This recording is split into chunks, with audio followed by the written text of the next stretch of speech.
Hello. Welcome, after a bit of a hiatus, to the Crossroads Inn, Episode 7.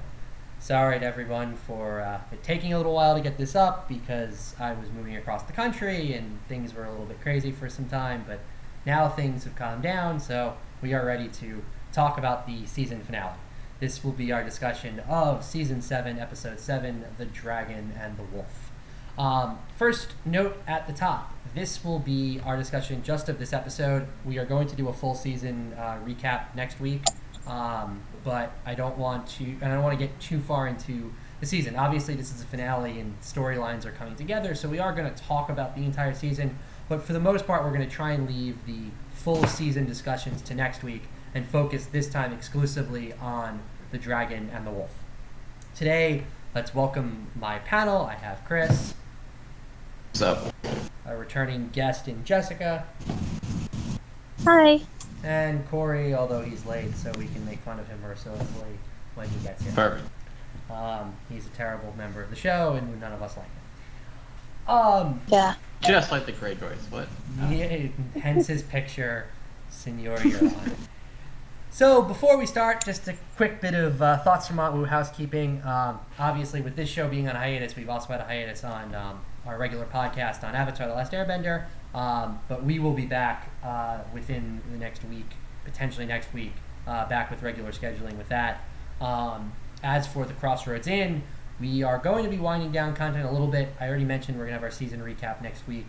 Then we're probably going to take some more time off and then figure out what the future of this podcast is going to be within the long night in between seasons.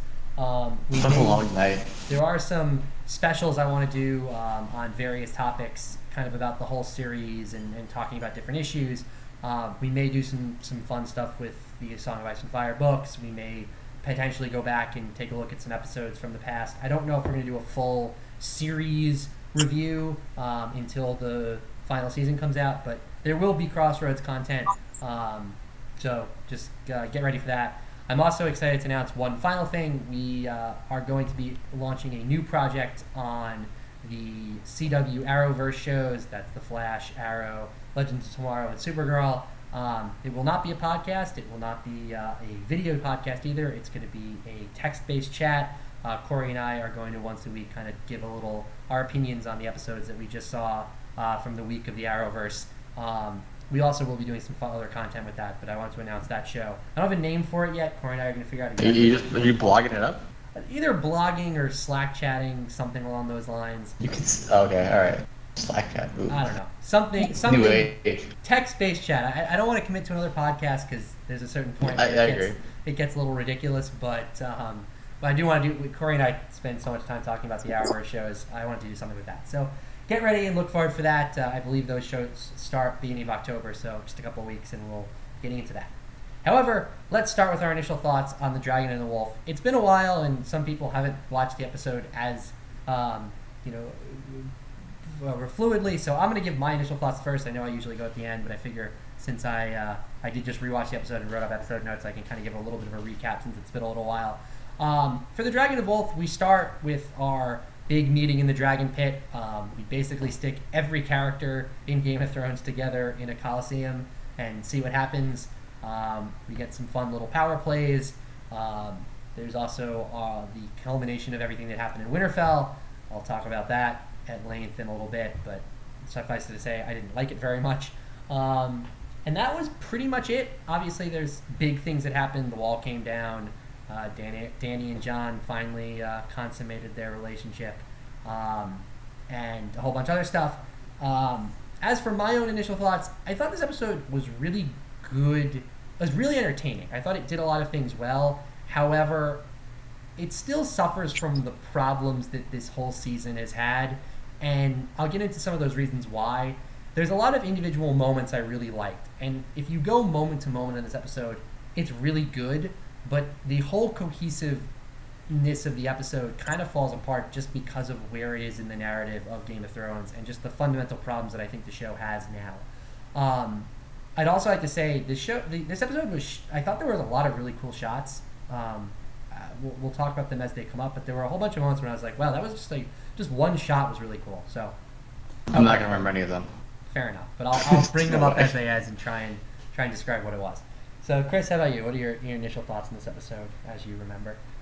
I don't know. I guess it just pretty cool. Stuff was gonna happen that I knew was gonna happen, sort of. You kind of just it was basically the build up of like everything in the entire season felt like it led up to this moment, right? So I guess seeing it all happen was kind of cool. Wall coming down, cool. Little boat sex, sure. I think the best part of the entire season was actually the best part of the entire episode was Jamie leaving Winterfell, just bailing, no gold, nothing, just out of there. Mm-hmm. I know a lot of people think that like the book Jamie doesn't shine through in the show, so that was kind of like the first time I feel like it actually did, where he's like, all right, screw this, this is real now. But yeah, I guess it was just hype building. What else happened? Yeah, the Winterfell stuff was a little weird. I don't know about that yet, but besides that, yeah, it was pretty cool. I enjoyed it. All right, Jessica, how about you? I don't know. I remember throughout the whole thing, I kept thinking, wow, I've never been so bored during a season finale.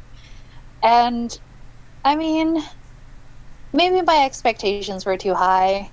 I was waiting for my season 7 Sept of Baylor, and it didn't happen. One coming out, wasn't it? Yeah, I mean, like, nothing I didn't think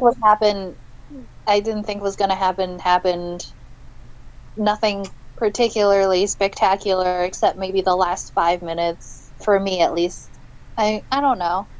There are moments where I'm like, oh, that was fun. But it didn't. It really was just a disappointing end to a disappointing season. Although I have to say, I mean, well, that's for season recap. But yes, this is quintessentially what season 7 was, I feel like. So, in a way, it was an appropriate finale. Yeah, I mean, I would say keep in mind, though, that until the last two, for the most part, the season finales were not as big. It was always usually episode 9, although in this case, 7, because there was only 7 episodes. Like, the finales, for the most part, were often, like, a lot of times just recapping the big thing that happened in episode 9. So, I don't know if... I understand what you're saying in terms of, like, not that much happened other than, like, the wall coming down, but for the most part, I thought it kind of was in line with what I would have expected. But there are things about that I actually liked. So to get into our episode discussion, we start with everyone walking in to the dragon pit. And first and foremost, we get the first establishing shot, which you're talking about shots I really like. The shot of seeing the entire Unsullied there and the Dothraki riding up. Granted, I have no idea how the Unsullied got here.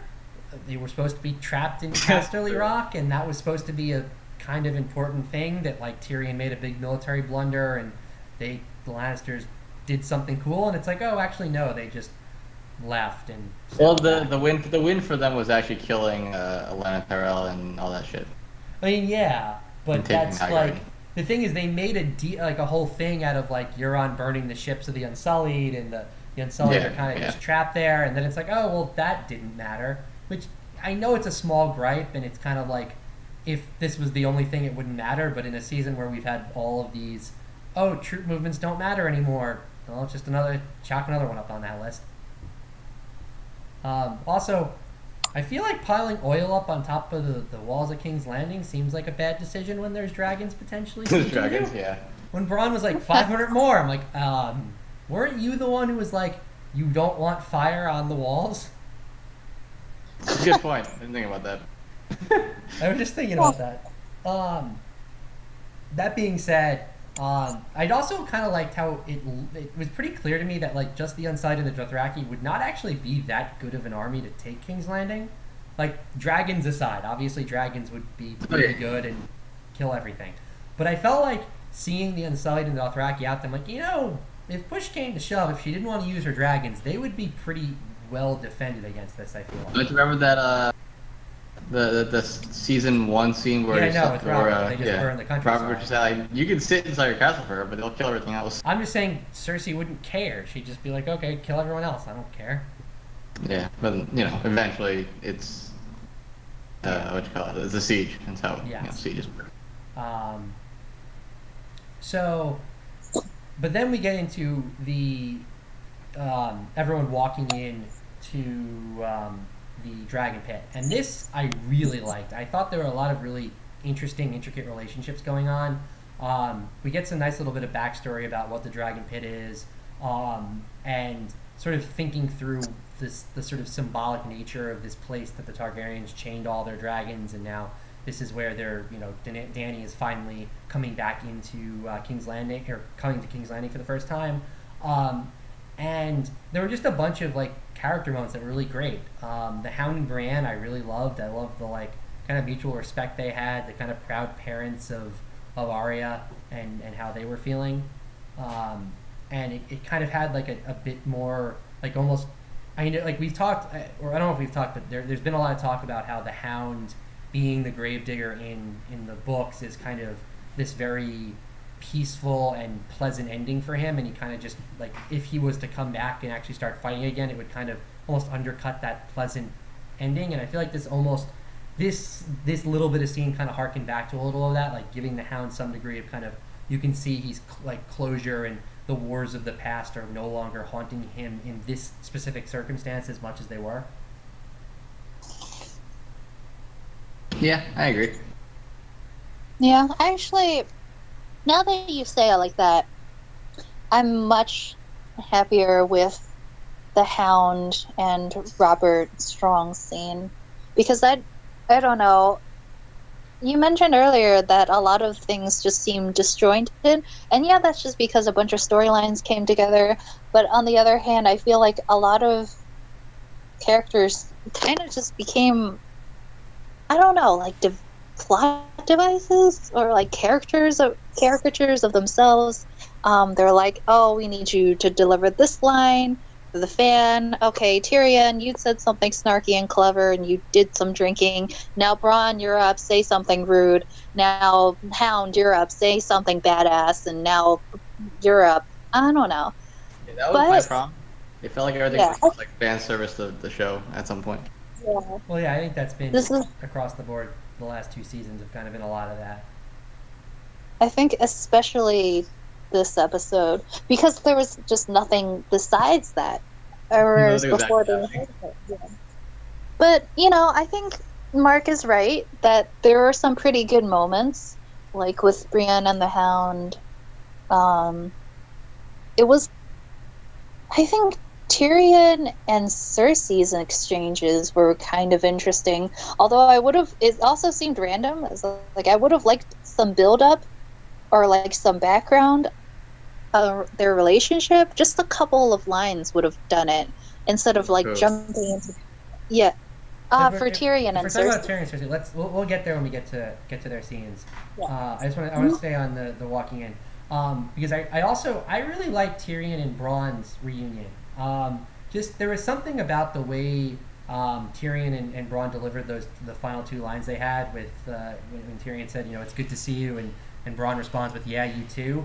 Like there was something like very, I don't know, natural about that exchange. And I understand what you were saying there, Jessica, with like a lot of characters have become very formulaic, and it's like, okay, we know this character's going to do this in this scene, and this John's going to be this, and then I don't know, what's his name is going to do this.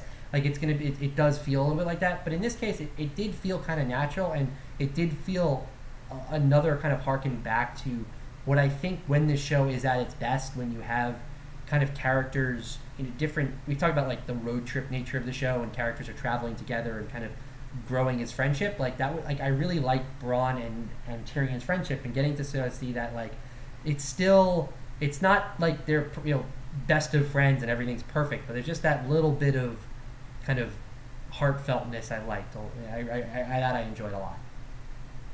Yeah, it's like how at the beginning, right, he was just being paid by him, then eventually they actually sort of became like friends. Yeah. And this is like the first time they actually like acknowledged it, probably officially in 7 seasons. Yeah. And it wasn't like this massive, like they, hugged it out and it was this whole crazy thing. I mean, it was literally just, it's good to see you again, and yeah, you too. Like that, it wasn't anything crazy, but just that little bit, of tenderness I thought hit the mark.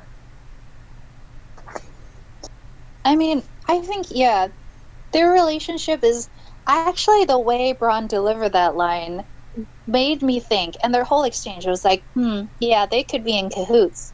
Because it was just like you said, very natural, and it also kind of introduced like an element of like the kind of intrigue that I thought made Game of Thrones very interesting, where like these are two very practical characters, and in some ways like very quintessential of like the sensationalism you'd expect from the HBO Game of Thrones, where like one is a whoremonger and he drinks all the time, and the other is just like a mercenary who'll do anything for money. But you kind of see the deeper side of that. Like, yeah, I have a preference. If I could, I want to not kill my friend, whom I like very much, and just this idea that they understand each other and they understand each other's priorities. And that just made me think, yeah, like, I just yeah, think even you more guys, than that, the fact that Braun can kind of like he goes on this long, almost diatribe about like, oh, I didn't put myself at risk. Cersei could kill you very easily right now if she wanted to.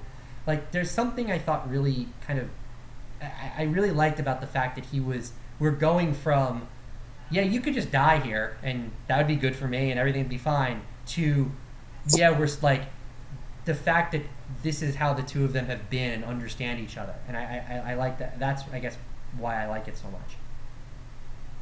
mm-hmm. So the last bit of Braun's episode, when Braun goes to Pod, like, hey, let's go get a drink and let these people talk, I really was like, are they trying to set up like they're about to murder everyone here, and Braun knows and is like, Pod, I'm going to get you out of here? Do you know why that happened? No, I know why, because of the relationship drama between Braun's actor and That's the head awesome. PD. And it was just funny because it's like really, it's like such a weird and out of place line, and then it kind of worked. Yeah, makes sense. They're not important, right? Mostly. Yeah.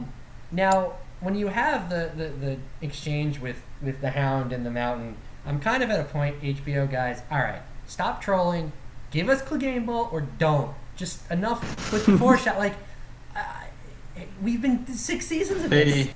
They're just making little Easter eggs now for people who are in the know. That's really all it is. It just this kind of thing like is really starting to annoy me. Where it's like we get it. Like we don't need.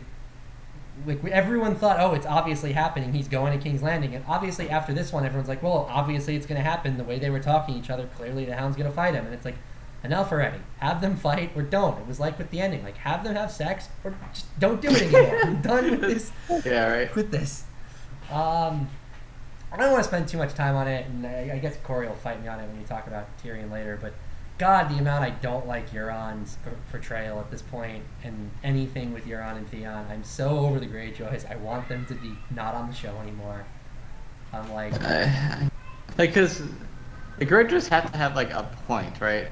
So Euron's gonna come back and, I don't know, it does seem like Euron's been kind of just thrown in there for no reason at this point, but, They needed a Ramsay replacement.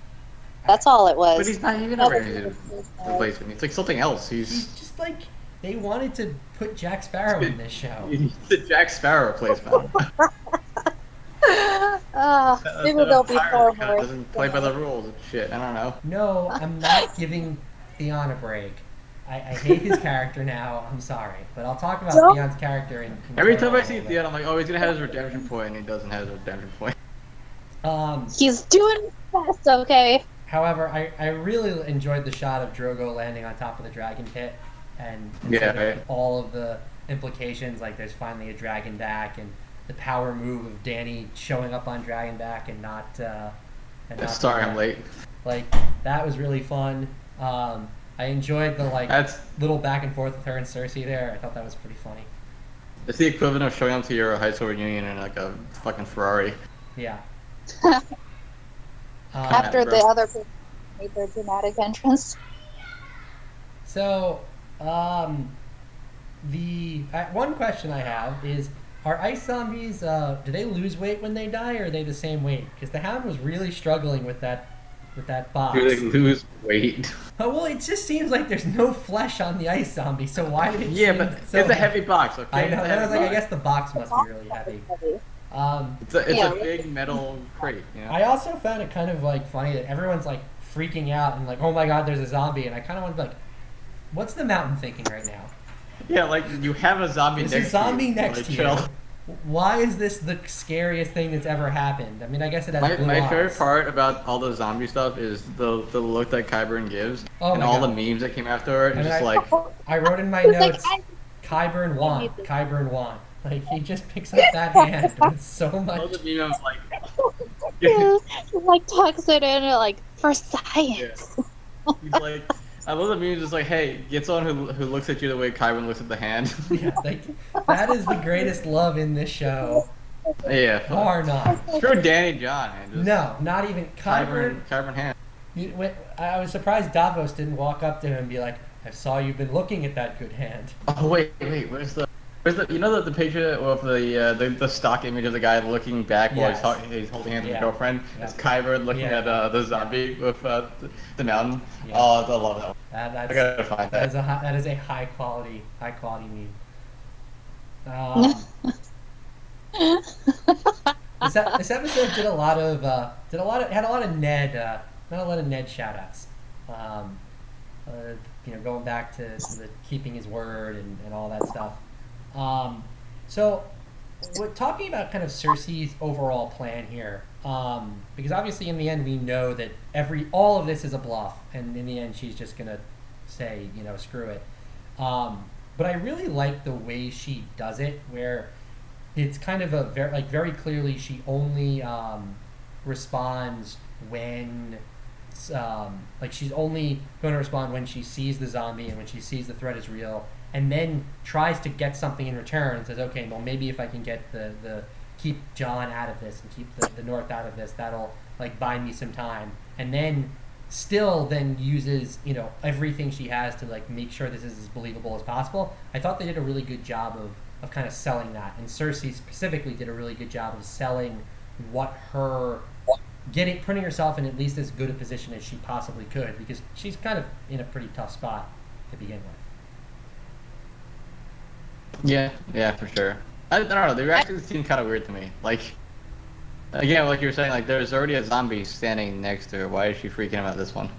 I don't think the thing is, I don't really know how much she is freaking out. I think that she is recognizing the fact that, okay, clearly they are taking this seriously. Like, obviously this is a real threat to Dany. So this is like, I feel like once she sees that, it's not so much that Cersei believes, oh my god, I'm gonna die if these zombies get here. It's more of Dany's not pulling a fast one on me. She actually believes that this is a real threat. So if I make a deal with her, it's not like she's going to immediately turn around and stab me in the back, because I think that she's recognizing that Dany's at least being somewhat honorable in her thing, and especially Jon, like the fact that Jon is here, she knows that Jon wouldn't be here saying this if it wasn't an actual threat. So I think it's less of fear for Cersei and more of, okay, clearly Dany believes this. Dany's going to go north, so I can take some solace in what's going on. Oh, go ahead. Oh, well, I think she was freaked out because for Cersei, it's control is more important than like, oh my god, there's a zombie. Robert Strong is like a zombie, yes, but he's more of a zombie slave and less of a apocalypse-y, gonna destroy everything They're zombie. zombie slaves, just to a different master. But they have their own will. Like, their master is another zombie. Like, they're We know that contained. the White Walkers are another zombie. I mean, it's complicated, but if there was an army of Robert Strongs that were controlled by Cersei's enemy, I mean, it would be the same fundamental problem. It'd be a bigger problem. Well, much bigger, because you're on. That's true. However, with that, I have a question, and this is something that I did not understand at all watching through this episode twice now. Why do they care about this whole truce thing? Like, let's say, for argument's sake, Dany completely ignores Cersei and says, I'm going to march north and deal with what's going on in the north. What would happen? Like, what could the Lannisters do in that time that would be a bad thing for her?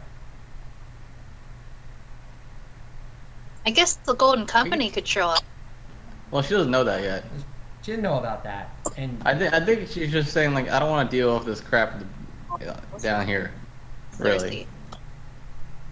But what I'm saying is, if Dany's entire army is in the north, what, like, I'm not under, what I don't understand is what's the, like, you keep saying, like, oh, Cersei's going to take back the rest of the country. Like, they control most of the south. Like, they're going to invade Dragonstone. She'll just take Dragonstone, I guess. I don't. That, like, I feel like does Dragonstone matter that much? They're acting like this is this big deal when I don't see how it is. Like, it's not like Dany has these big footholds where there's certain places that are her people and Cersei could, like, burn her people or destroy her lands or things like that. I mean, she doesn't control the Reach. She effectively doesn't really control Dorne. It obviously doesn't control the Westerlands. Doesn't really control the Riverlands. Like, then the rest of the North. Like, I understand what the point, like, of this is in the show. Like, they want to have this meeting. They want to, like, get negotiations between Cersei and Daenerys. But, like, strategic with that, right? What's, like, I don't understand strategically why this whole ceasefire thing's a big deal. Like, what? Unless what they're saying is they're expecting that if they go up north to attack them, they don't want to get stabbed in the back by an army in the back of their army, or something like that. Hasn't or what they really want is they want her army to help fight the dead. But hasn't no one ever taken Moat Caitlin from the south? It's true, but I think what they're saying is they want literally everyone in the entire. Well, I mean, from Jon's point of view, I get it. I understand Jon being here. I need your help. Please come north. But Dany was saying, like, look, I don't need your army to march north. She said, just don't attack me. And I don't attack me where? I don't know. Like I said, I get what they were going for. I just don't think they fully thought through, and by they, the showrunners fully thought through all of the implications. I don't think the showrunners fully thought through anything this season. Yeah, well, what are you gonna do? However, to go in the extreme positive direction, I adored the way they did Tyrion's talk with first Jaime and then Cersei. I think they did a really great job of layering the emotions perfectly, and this as an episode was a lot about the relationship between siblings. Obviously we have these when then in the north, and family members. Getting to see this family that has been so tortured and has such broken relationships, yet they all it all comes back, and like you forget that these are siblings and these are people who have known each other for a very long time and have had all these feelings. So I really like the way they do these things. And I think adding the backdrop of Cersei planning on making this fake deal adds a whole extra dimension to it, where clearly she is playing this as careful as she can so that Tyrion trusts her, but she has to make it really hard for him to get this deal so that the trust isn't, or so that it's not obvious that she's making. It's like if Cersei was just like, sure, take my army, no big deal, everyone would be like, well, obviously that's not true. You're Cersei Lannister, you wouldn't be doing this. But the fact that it seems to take so much work out of Tyrion and so much effort. I think they would have believed her.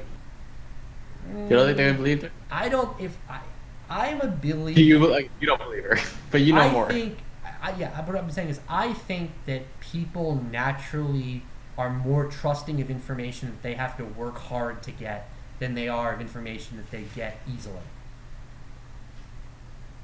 Sure, I can kind of see that. Because if I feel like with Tyrion, if Cersei was just like, okay, sure, you can have my armies, Tyrion would have been like, okay, fine, but hey, everyone, let's be very careful because obviously Cersei's not someone you can trust. We have to be careful of this. I feel like after this situation, because Tyrion had to A, put his life in such danger by walking in, and B, finds out this wrinkle about her pregnancy, we'll discuss whether that's real or not in a minute, it makes him a lot more well, clearly she wouldn't be like, why would she be lying to me if she was willing to walk away from the negotiating table?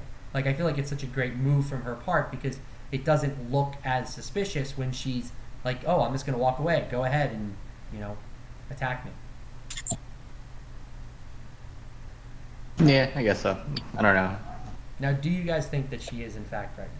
Because there's been a lot of internet discussion about this. Right? No, no, like at all. You don't think so at all? Yeah, no. No. I do. You think so? Nope. Yes. The reason I do is because the one thing I've believed about Cersei from ever is that she loves her children, and I don't think she could bring herself to lie about this. I don't agree with that at all. I mean, I I'll can say see. this. I don't know if she's going to have the child. I would be actually very surprised if she does, but I think she is. Is she actually pregnant? Her pregnancy is not the same thing as her doing something to a living child. Like, I don't think the concept of children is so important to her that she wouldn't have pregnancy. She talks a lot about family and legacy, and she has a lot of that Tywin building a dynasty I think it's just. thing. I think her saying she's pregnant is just the best way for her to keep Jamie around. Yeah. Well, Like, she that doesn't worked actually- wonders for her. Well, he kept him around longer than he should have been there. That's true. Worked for a long time. Longer than in the books. Yeah. Yes, but what are you gonna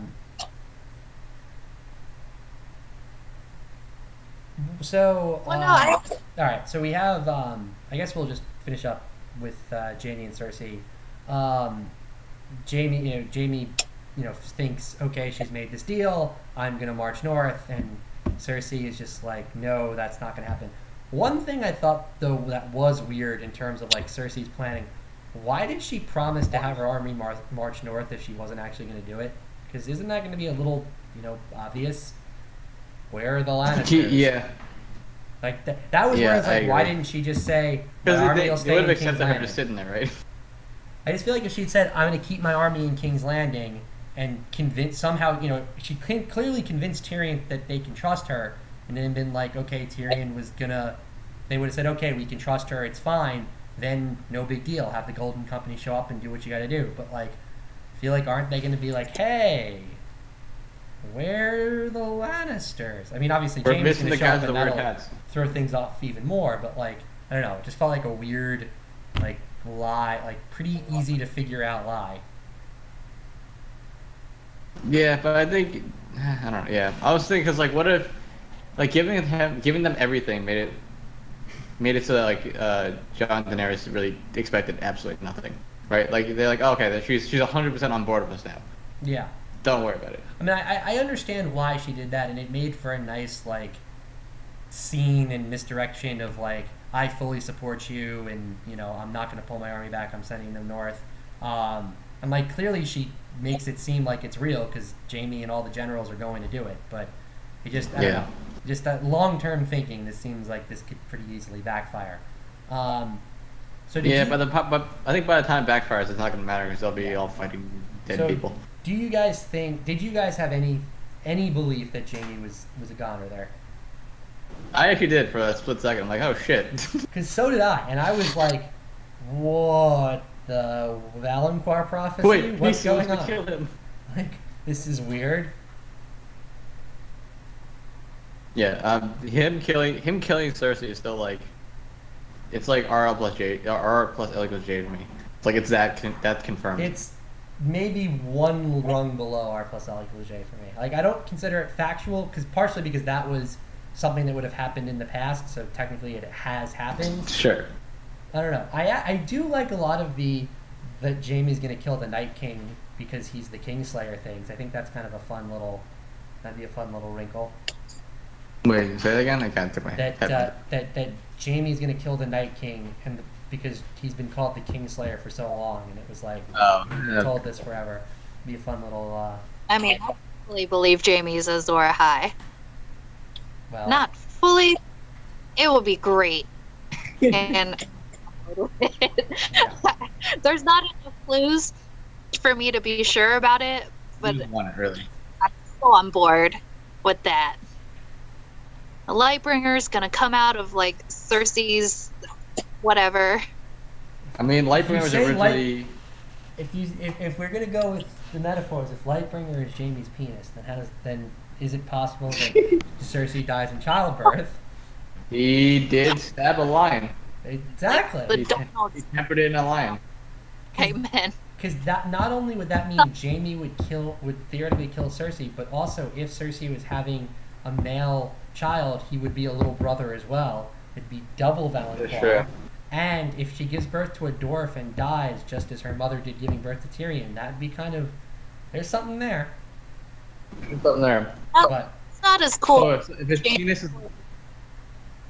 A sword on her, but killing the Night King. His penis is Azor Ahai, though. He has to fuck the Night no, King no, into submission. his penis is not Azor Ahai. He is Azor Oh, Ahai. so his penis is This is Lightbringer. Lightbringer. If his penis is Lightbringer, he's gonna kill him with his penis, right? Well, That's how this works. we don't know. Prophecy. But if his son kills him, is that killing him with his penis? Sure. Like, what if this baby comes out? Yeah, but that It's means, actually that already means killed at him. best the Night King is dead in 15. I mean, how old do you have to be to kill the Night King? I don't know. The baby kills the Night King. Yeah, that Let's- baby kill. Wait. Rabbit. Okay, so you know how babies, Cracer's children Yeah. get given to the Night King. You give a Targaryen, a Lannister baby to him, and the Lannister baby like poisons them some fucking way. I don't.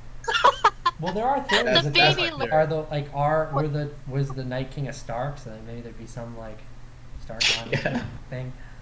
All right. So back in the Dragon Pit, we have some flirting. And I only bring this up because one, it contains what I think is one of the worst lines I've ever heard. When Dany says, "Why she can't get pregnant? She was told by the witch who murdered my husband." That line was so unbelievably bad. Like, how that made it into a script, I don't know. And also, Fat pink mask. Sorry. Go ahead.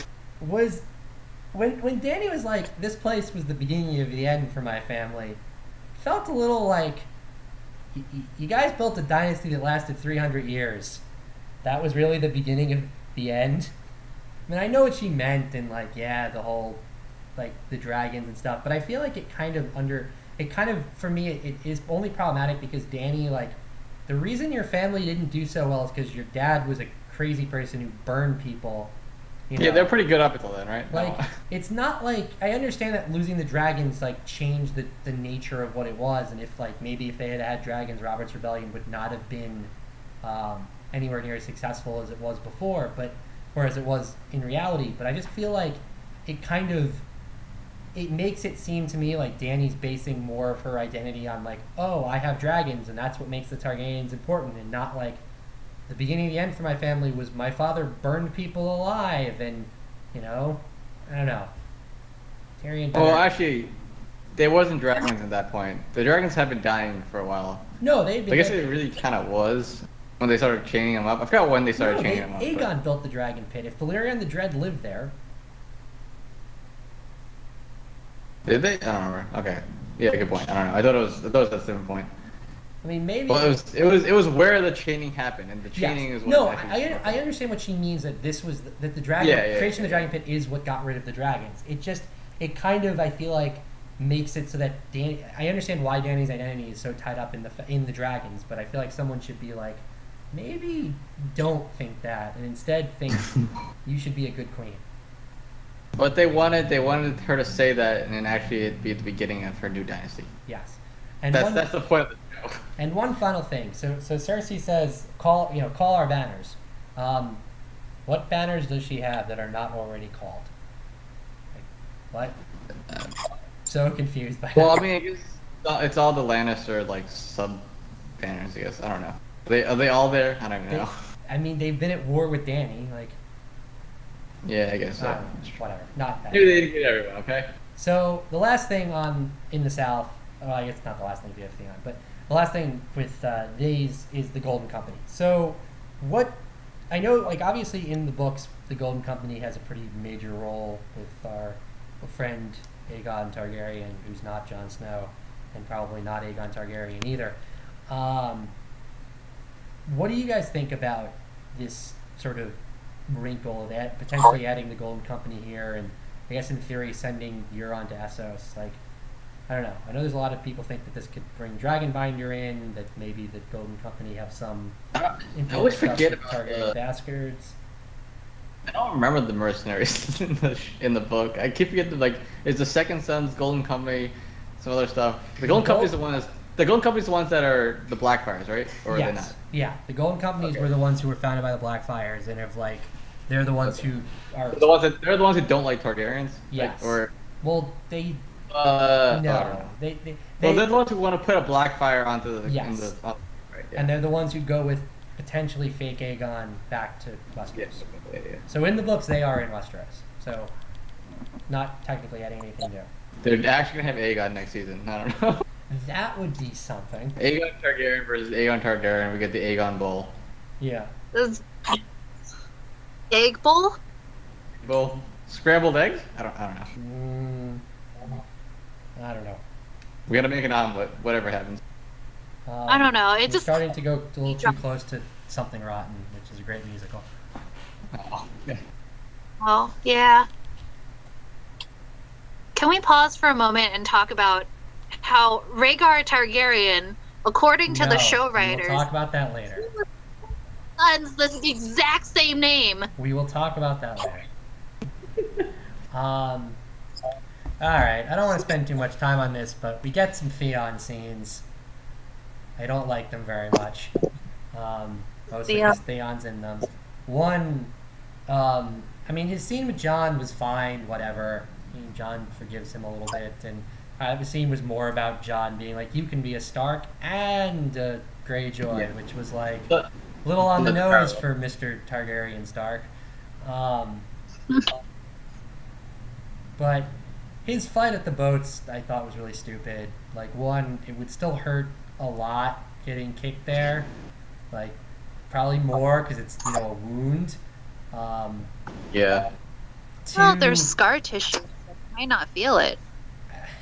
I don't know. It just like I don't know. None of us have the experience or expertise in this field. So. I don't know whether maybe it would, maybe it wouldn't. But it was such a I thought it was such a silly way medical to expert. Do that, and then Cheesy. it kind of also undercuts the fact that isn't I mean I don't know about it, isn't Yara supposed to have the super respect of her troops, of her crew, who would fight and die for her? Wait, say that again? Isn't Yara supposed to have be this incredible captain who's the crew worships her and believes she's or really respects her and would fight for her? Maybe, I don't remember. I don't know. It's been a while. But for the most part, it just kind of comes down to the fact that in a season that's been so poorly paced and has had so much let's rush through this, these silly Theon things just eat up time, and it's maybe in a different season I wouldn't care that much because it'd be all right, fine, just throw it in there. But we have such little time left, and to spend time on this feels such a waste. Especially would you rather just have Theon's storyline just end? Yes. Just I was perfectly happy if Theon had died on that ship. Because here's the thing, Theon had his redemptive moment. He saved Sansa, he theoretically betrays Ramsay, or whatever you want to call it, saves Sansa and gets Sansa to the wall. That was his redemptive moment. And yeah, I guess so. And that was fine. And I'm not saying Theon needs to be not a coward anymore and not he's still gonna be broken because he's gone through such terrible stuff. But I just feel we're now jockeying back and forth, and it's okay, well, now we're gonna say Theon's like this. Now we're gonna try and have a Theon redemption. Now we're gonna do this, and it's I don't think it's necessary, because especially because in this world, this is not a world that we've seen through seasons 1 through 6 where someone like Theon Greyjoy should still be alive. Characters like this don't fare very well. Unless there's something super, super important for him to do in the end game. And I just maybe there is, but I don't know what that what is what could Theon Greyjoy's big thing be? Yeah, I agree. the fact that they're like kind of stringing people along with their characters just to get them to the end game isn't really good. Because like you want to like enjoy the whole storyline, right? Not just he needs to get to the end, so let's do something stupid with them. Yeah. Right. Because like it'd be one thing if like there was something about Theon like theoretically being the heir to the Iron Islands and that played into something, but like that's not true because he's completely renounced that right, and it's not like let's say Theon saves Yara, great. What's the what comes next? Like what's the next great? Okay, he saved his sister, and like I know like yes there is something personal and nice about like siblings saving each other and people just kind of doing good things, but again it's like this is a time where back in season 4, fine, that's something we have time for, we can do, but now when there's 6-7 episodes left, I'm just not willing to spend the time on something like this, especially when I feel like they keep executing it kind of poorly. I think that George R.R. Martin has something planned for him, such that the show writers can't kill him. Yeah, that's what I think too. I think there's no way Theon's alive, and he went through all this shit that should have killed him, but he's alive. George R.R. Martin has something for him to do. Unless that something is to show that you can live through all this shit and ultimately not be that all important, which I think is a very George R.R. Martin message. But and just like live life. But I'm not saying he needs to die. Like, fine, if they want to just give Theon like he's off doing his own thing, I'm okay with that. But it's let's bring him back to put him in all of these scenes that feels they're like. Here's the thing: when he jumped off the boat, you know what? Maybe he doesn't die. I mean, I kind of want him to, but fine, he doesn't die. How about you just have him like wash up on King's Landing and like he has to make a life somehow? Like, why does he need to get back to Dragonstone and go back into all this stuff? Like, I don't know. I'm just not sure. Like, there are certain characters who are still here, and I'm just like kind of wondering why they are. Nah, I like Theon very much, for the record, and I like his character, at least insofar as the books. I think that he has something to do. The last one was him jumping off with Gene Poole. Yeah. But I think he has something that I'm pretty sure, and the show writers don't know what to do with him in the meantime. They don't want the watchers to forget his name, so he's just around. I think that's what it is. That they can't get rid of him. They don't know what to do with him. They don't want us to forget his name. I guess. But that's kind of like the point, right? Like, you don't want him to forget. You don't want anyone to forget his name, but he has to have some reason to be around. Like, you have to make that entertaining, right? Of him staying around till the end. If you're not just keep him there till the end. Or you could just Gendry him and just put him in the ending later. Or if you want to make a decision of like, all right, we're going to streamline the show. Well, and a great example of this, I feel like, is Barristan, where they said, okay, we need to, like, Dany's retinue is getting a little bit too big to handle. We don't need 10, like, we can't just have 10 characters in all of these scenes. So let's just we'll kill Barristan. And is Barristan this major player that was going to, like, fundamentally change the outcomes of things? Probably not. Yes, he's great in the books, and I'm not, like, trying to demean him here. But, like, look, if he was still alive, he could just be another advisor and another protector of Daenerys. But if you're going to make the decision of, okay, let's streamline the show, let's kill off this character in a very nondescript way, there's no narrative significance to it, if you're going to do that, you can't then string a character like Theon along like this for no real purpose. Like, that's where I guess that's what I'm saying becomes really problematic of, like, I'd trade all of the stuff with Theon since he jumped off the wall with Sansa for just adding Barristan back into Dany's retinue. Like, that, to me, that would be a perfectly reasonable trade.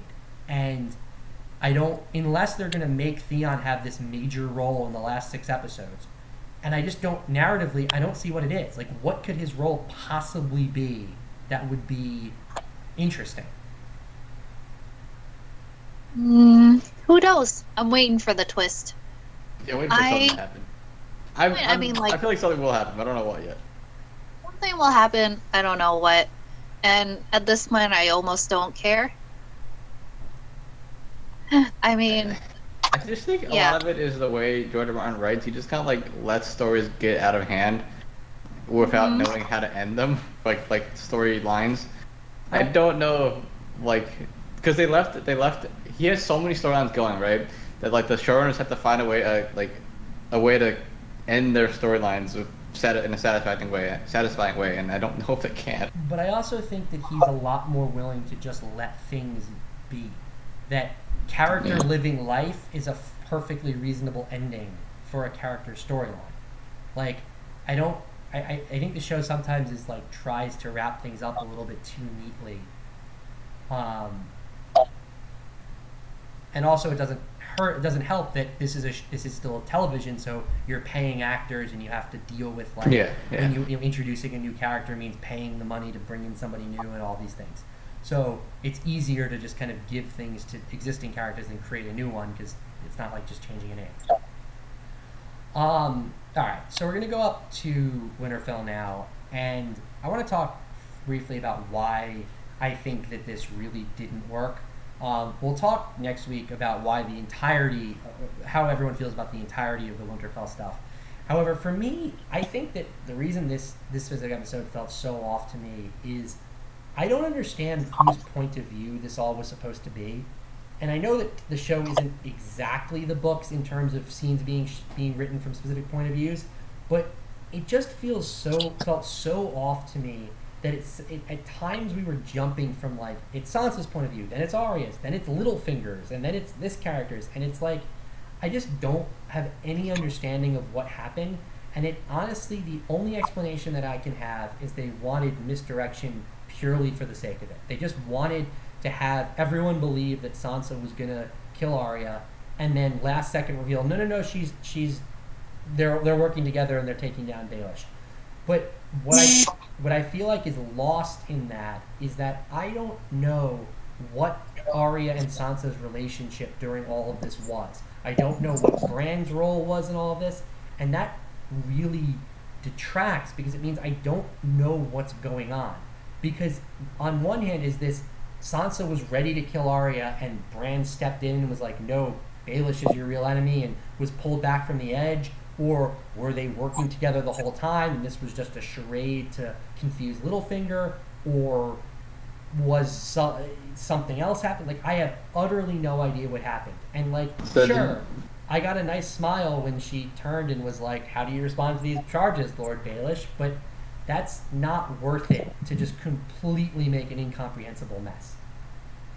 So do you know what the deleted scene was? Yes, I know there was something of Bran explaining to them. Basically the whole thing at the end, right? So like it was Sansa was gonna go through with it and kind of like say what the fuck was wrong with Arya. But there's a kind of scene where she goes to Bran first, and Bran tells her all this stuff, and then she gets Arya. So like it was real up until that point, and then just the scene where everything turns is missing. Well, there you go. Take up the fight with Theon, put in that scene. You fixed, I mean, not fixed, because I'd still have problems with it, but you've at least made it a lot better. It's just they wanted that shock appeal of the twist. And that right there, that really, really worries me, because yeah, that's the issue of the show right now. That feels like Game of Thrones buying into Game of Thrones hype, because so many shows now I feel like are trying to emulate Game of Thrones with this, let's be really shocking and let's have these crazy out of the blue moments. When you really think about all the crazy moments in Game of Thrones, they're not that crazy. They're all very predictable, like if you actually look at them. And I think that that's like such a misnomer, and I'm just like worried that like they've completely lost what they were trying to do. Yeah, it's like that argument that someone made a video about with Batman vs Superman, where like there's no like continuation. If you look at the movie as a whole, there's no real like continuation of storyline, but you have these moments that are cool as hell. Yeah, well, that's really all it is. That's Zack Snyder. But like, if you were to go back to like the very first one, like the big, we're gonna kill the person everyone thinks is the main character, and we're gonna do it in a way that like they've made the deals, and Cersei says we're going to spare him and let him go to the wall, and he, and everyone's like, okay, Ned's fine, it's going to be okay, and then it's this big shock. Oh no, he's actually dead. Oh my god. But when you really think about it, if you think through Joffrey's character, it makes perfect sense that Joffrey would do that. Obviously, that was just the introduction to Joffrey's character. But in this case, there's no this only makes sense from the perspective of we wanted to keep the viewers in the dark so we could have this fun reveal of actually it's Baelish. And I really don't like when they do that. It just feels so cheap, and like, especially upon a rewatch, it feels so weird and forced, and like, what's going on? Not to mention, why is no one else in the room surprised about this? I guess she told them all before he came. Oh, I don't know. If she told them all, how did Littlefinger not find out? He's supposed to have spies everywhere. That's a good point. I don't know. Like, especially the what's his name? Is it Jan Royce? Bronze Jan, yeah, whatever. Bronze Jan Royce, whatever. The Royce guy. Like, clearly he was like informed about this, because he wasn't like, he was just very quickly like, no, I'm not supporting you, Littlefinger. You're gonna die now. But that means Littlefinger was like just not paying attention at all to, I don't know. I think that I don't think they knew what to do with Littlefinger at this point. I don't think they've known for quite a while what to do with him, like post Purple Wedding. And it's been like, I'm glad his storyline is over, but at the same time, I'm really sad that his storyline is over, because he was a really interesting character, and like, I don't know like what happened. I don't know what it was.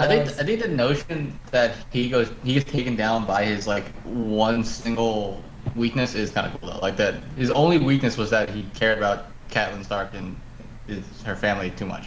Yeah, I mean, that's fine, and I like the fact that it's Sansa who takes him down. But, and like, yeah, fine, he like schemes and tries to turn her against Arya, which I guess works. It just, I don't know. I feel like this is a situation where there were ways to make this work that would have been a little bit less epic, but would have been a lot more narratively satisfying. Yeah, I think the deleted scene with Bran kind of cheapens the whole thing too, because if you think about what it means for Littlefinger to have been quote unquote defeated and killed by his weakness, I mean, the thing he wouldn't have done by Bran's magical powers. Vulture, but she didn't. It turns out she didn't do shit. She was completely under his control until Bran was. Oh yeah, hey, like, so that just. What was the point of Sansa's arc then? What the shit? Well, there's been none. Sansa's they've never figured out what to do with Sansa. Also, is anyone else annoyed that Sansa didn't, swing the sword? Yeah, a little bit. Especially considering they start quoting Ned like 2 minutes later. Yeah. And even say something about the executioner. Yeah. Like, I feel like that would have been such a poetic addition of like, let's just have her like swing, have her walk down and swing the sword or dagger. Type. I don't know. Maybe it's to show that she's different from her. I don't know. At this point, the way I read it was the fact that they're basically acting in tandem, and like it's not really that different of who swung the sword, that they were basically doing it together, and that's why it was kind of okay. But I don't know. There just would have been something really nice and a nice call to Ned if she walked down and was like. And like did it, and would have had something. I know it didn't bother me that she didn't do it, but it did bother me that she talked about how he said that It bothered me she talked about it afterwards. Well, she didn't actually say it. She just, the line's exactly the same. She says, you did it, and then Arya says, you passed the sentence. I was just the executioner. They don't actually quote the line, but.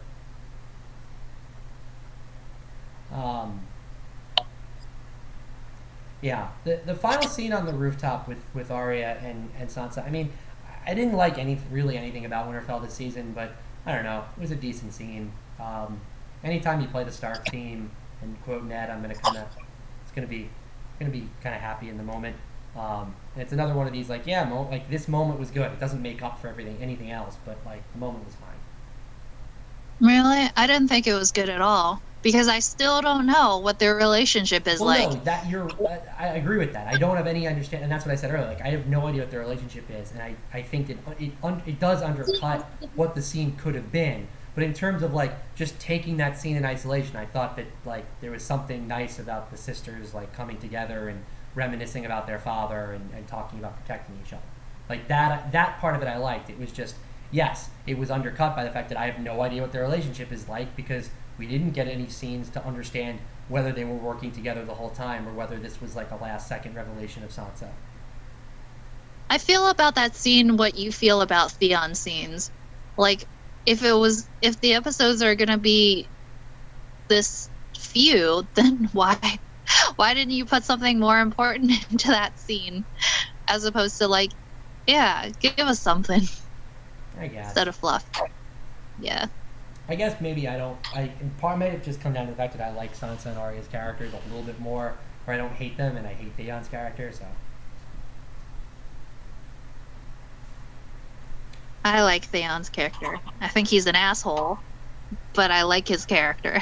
I liked his character. Now he's just kind of like floating along. Wait, we were talking about that. Yeah. So He's on book. But to be honest, great. Finally, we get Sam showing up, and God, what a waste of a season that character was. Hey, he figured out things, No, and he he healed. figured He figured Figured nothing out. out. Gilly figured it out, and he took credit That's for true. it. He healed Jorah. Okay, Jaber's back in the game. That's true, but Jamer didn't need to take That's the it. scale in the first place. Like that was a meaningless plot line too. But It's also true. Well, okay, yeah. I guess Jaber- you're right. no, it had no that. Like, He didn't need because like he was already banished, and he brought Tyrion back, then he left again. I guess he could have stayed with her. I don't know. He could have, if he had not gotten grayscale, he would have stayed with her in that moment. Maybe he wouldn't have like thrown himself into the pit to fight again because he wouldn't have wanted to die. But like, whatever. We'll talk about that next week. I found Sam just very depressing this season. Also, there's no world where Jon would be Sand. Like the Bran like reveal like he was born. They knew he was born not in the north. Like. Why does he say like the sand makes no sense? Right? Yeah, it doesn't actually make any sense. Also, it was just another. didn't he hear the name? Like, wouldn't he have known? Wait, his name is Aegon Targaryen. Like, why would she have said Aegon Targaryen if he was Jon? Like, I don't know. That was really weird. Also, like, I don't know. I guess are the Targaryens like worshippers of the Seven? They created it. Well, they didn't create it, but like remember, there's one king that like made it. Yeah, Baelish, the Bastard. right? You're right. Oh, yeah. Yeah. So I was like, wait a minute, why are they being married in the light of the Seven and not like? Yeah, they definitely are. All right, that's fine. The ones who aren't are the Starks. Well, yeah, I know, but Lan, but whatever. So we get the big reveal that not only R plus L equals J, but they were married. Jon is technically the heir to the throne. The question I have is, how do you think characters are going to react to this? No one's gonna believe it. It's not gonna matter. You think it has no bearing? No, absolutely not. The only thing that might matter is for Danny going, oh crap, I'm fucking my nephew. I don't think she'll care about that. You don't think she'll care? I think she'll care a lot more about he's heir to the throne than the incest part. She was willing to, get with Viserys. She was planning on getting with Viserys at one point. No, that was okay. That was maybe, I don't know. Was that the plan? I guess that was the plan That was originally. the plan. I mean, like that's always the plan for Targaryen. That's true. Not That's always always, the Targaryen plan. mostly the plan. I mean, She didn't marry Rhaegar. But I think in the end, it's not gonna matter because Jon's never gonna say, "Oh, I'm gonna take the power the now." whole big deal Jon about never that. wants power. Probably married Elia because there was no one around his age that was a Targaryen. They even went back to I'm saying Valyria. it's not always the plan. I'm just saying sometimes it doesn't happen. No, I feel like Danny would, because I feel like Danny's been so like, I'm the last Targaryen, I'm the rightful heir to the throne, and like I feel like it would throw her quite a bit to find out. Yeah, because it's kind of she like wasn't. it's like her identity. It's kind of like thrown out. And I feel like partially with Danny being like the amount of times things have been like taken away from her, and like things that completely out of her control just kind of happen and take something away from her. I feel like she might see this as another like, I'm here, I'm ready to take the crown, and then I find out that, oh, I have a long lost nephew, oh, and he's king of the north, and I'm sleeping with him. Also, is she pregnant? Yes or no? What, Danny's pregnant already? Everyone believes she's pregnant. Really? No. See, They've been dropping so many womb hints. Where? When? During this episode with the why can't I can't have children? Who told you that? Then Tyrion was talking to her about, I know you don't think you can have children. I guess it's possible. I don't believe it yet. I'm not certain that she's pregnant, but there's a lot of belief that she is. They're gonna fuck again and then she'll get pregnant, okay? Well, obviously they're on Love Boat. We know they're going to have sex a lot of times on said Love Boat. Because of the implication. Yeah, I agree. I mean, much to Tyrion's chagrin, but do you guys want to talk about that? The Tyrion look? I mean, because I think it's very obvious that it has nothing to do with love. I thought it was super obvious that it was just like, oh, shit, she's got ulterior motives now. I thought that was all of it. I was like, everyone's like, why did Tyrion have this look? I'm like, because he's afraid that love makes people do stupid things, and now Danny will do stupid things. Yeah, that's. I mean, I thought there was no debate. I just want to make sure that everyone's like on the same page about that one. Should have been watching the children more closely. Goddamn horny teenagers. All right, so last but not least, we head up to Eastwatch by the Sea.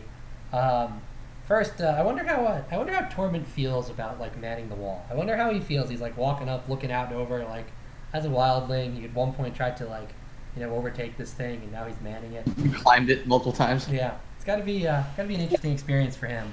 Also, Beric being there was like, oh yeah, he's alive. It's only been an episode, but I completely forgot about that. Beric has to fight the goddamn Night's King, right? That's like that's his whole purpose. You would think. Why the hell does he keep coming back alive? You would think. So I'm not gonna lie, I loved the Night King on Dragonback with his like totally nonchalant, like just kind of chilling expression. Like there was something about that I really loved. It just with especially how dramatic and like this is like basically the most important thing that's happened in the last 1,000 years of the wall coming down. And the Night King's just kind of like, yeah. The Night King has never showed any emotion ever because he doesn't have emotion. Also, clearly, the Blue Eyes White Dragon's White Lightning attack was very powerful. That's pretty good. Had to slip in at least one Yu-Gi-Oh joke. So then, if the Night King is Kaiba, you gotta lose me real quick. That makes Jon. Yeah. That makes Jon Snow Yugi. That's a little weird. I can see it with the hair. That would make Bran. That would make Bran a Shizu because a Shizu could see the future. Oh wait, no, you can't see the future. You can just see the past. I don't know. All right, I'm gonna stop. So. Can I say that the entire CG budget of blasting the blue fire is pretty good? Oh yeah. Wait, can we talk? Cool. I'm sorry, Ghost had to die for this, but yes. Yeah. I kind of wish that we just seen Ghost in the flames, like just coming out. Ghost just walking around like, oh, that's where I like. That'd be a good deleted scene. Ghost just being, where was I this season? No, the thing that the only bad thing about this scene was that like, damn it, Ghost is probably alive. Dormund is probably alive. That's the one thing that made the scene less good for me. Otherwise, it was awesome. Yeah. Where's all the death? I demand death. Well, there's I'm sure plenty of wildlings died who were manning the wall. Oh yeah, a lot of people fucking alive. killing anyone we know the names of now. I mean, we killed a whole bunch of people this season. Yeah. All the Sand Snakes, Hilaria, Elena Tyrell, Randall Tarley, Rickon Tarley. Dickon. Really? I thought it was Rickon. Dickon. No, it's Sorry. Jamie Lannister's hand. Varys. Littlefinger. Also, where was Varys? Didn't he leave with Melisandre? No, he was in the episode. He was? He had one line. Was he in the dragon pit? I don't remember. Yes, he was in the dragon pit. His one line is Tyrion said to Varys, whatever they're paying you, I'll double it. And Varys responds, that would be double what anyway? That was his entirety of his performance in the finale. Oh, boy. Why Varys? No. Where Varys is, and also, other than obviously being in love with hands, why is Qyburn around? Like, what is his role? He's hand of the king, technically. I know, but hand of the queen. But why? All right. I don't know. It's to be creepy. It's been a while, so let's wrap this thing up. Yeah. So, let's go into our ratings. It's been a little while, so I'll just do a quick refresher on our rating system. We're rating episodes between a 0 and a 10, a 10 being perfect, a 0 being terrible, a 5 being average. We are rating against all of television, not just Game of Thrones, not just Avatar: The Last Airbender, so obviously keep that in mind when people give our ratings. But quickly before we do that, just a quick shout out to our other podcast, Thoughts from Aunt Wu. We will be back this week with The Drill, a very exciting episode. So get ready, look forward to that. You can find all this information up at the Twitter or on the website, which I guess I'll link to somewhere. You can also check out this show, The Crossroads Inn.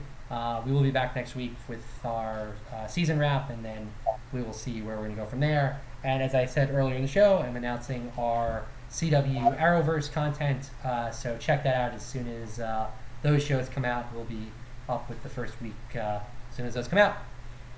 So with that, let's get into our final thoughts and our rating. Chris, why don't you start us off? Your final thoughts and your rating for The Dragon and the Wolf. I really wish we actually had kept these all on a spreadsheet somewhere, because I don't remember what I rated the rest of the season. I think overall, so the thing I like most about Game of Thrones is just the heavy dialogue scenes, right?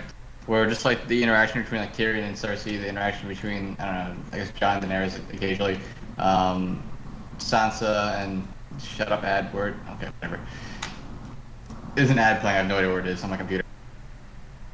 Okay, just that kind of stuff, right? Where I don't need a whole bunch of action. The action's cool, but the setup for the action is almost the better part of most episodes. And I think this episode had a good amount of it. It had the Tyrion Cersei stuff's always good, just because the two actors are great. I actually really, for a long time, I didn't think Dany was that great of an actor, or Emilia Clarke was that good of an actress. But I think I kind of proved me wrong here. She actually can show emotion, genuine feeling.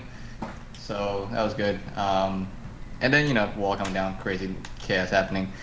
Every plot line converging in King's Landing, that kind of stuff. Stuff that you've been waiting for years of being a fan of the show.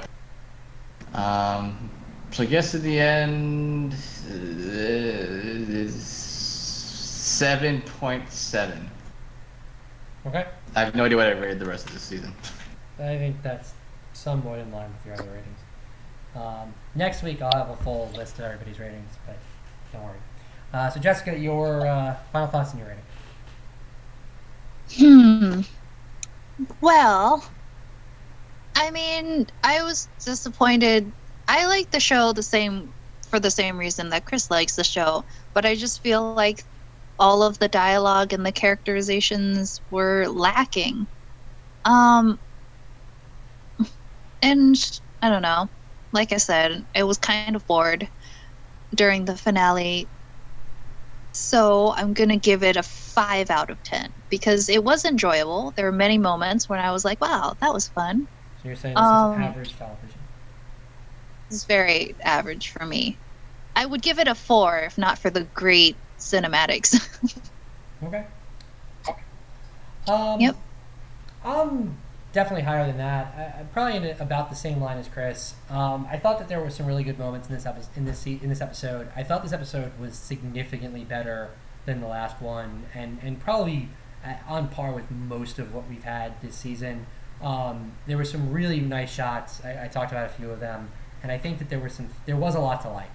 Unfortunately, the Winterfell stuff really bogged it down for me, and I guess just in general, it's just the same problems that we've been seeing episode to episode.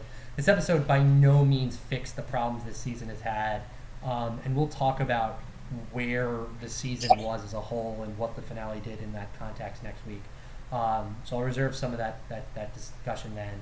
But for the most part, I just thought that this was there was enough to like here that I thought this was definitely positive. And there were some really, really great things, and there were things I liked enough. So I'm going to give this a 7.5. I think this is firmly in the realm of very good, in line with where a good, where a decent Game of Thrones episode should be.